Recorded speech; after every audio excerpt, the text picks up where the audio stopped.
on function analysis. What these things are, by the way, it's just a tree structure like this, so you haven't got any cycles and things, and you don't allow any point with two lines out of it. So any point has either got more than two, it's got three, it's got four, or it's an end, which is because it's only got one. You don't allow any twos. So, and the question is, you've got to draw all of the ones with 10 points, and I set this to my class. I didn't say anything about it, and they all did it. One other thing that uses trees, and then I'll come to look at the cubes as to end with.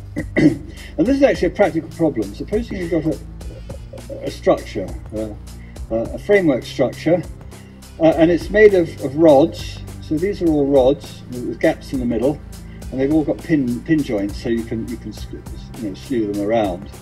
But you can stop them slewing around by bracing some of the squares. If you put the diagonal, and that fixes that as a square, that can't distort. Okay. And this one can't distort either. So whenever you've got a diagonal brace, that fixes that square as a square, but the others may or may not distort. Now, if you're designing buildings, it's quite a good idea to design them so they don't fall down. So the question is, can you tell in advance whether these things are rigid or not, or whether they can distort? Now these are quite simple ones. These are only 4 by 4. When we set assignments to open university students, we generally tend to set 10 by 10 ones, which is much more complicated, but the principle is exactly the same. But it's not obvious, is it? In fact, it's the case that the first one does distort, but the second one is rigid. And how can you decide in advance whether it's going to be rigid or not? What you do is you draw a graph. In the trade we call the bipartite graph. And what we do is we draw a graph, and on the left we have the rows, on the right we have the columns, and whenever there's a brace, we put in a line. So A1 is braced, so there's a line from A to 1. C3 is braced, so there's a line from C to 3.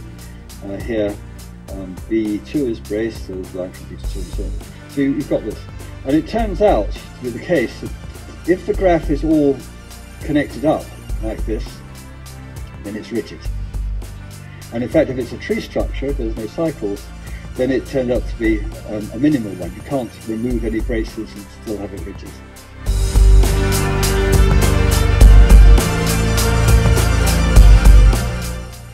Whereas if it breaks into two, and this one actually breaks into two, you can see the two colours, and then that tells you that in fact it tells you that it's not rigid, it can distort. A lovely, very simple idea. You can think of it as recreational, or you can think of it as a serious problem, but again, it's interesting how simple and unexpected the solution is.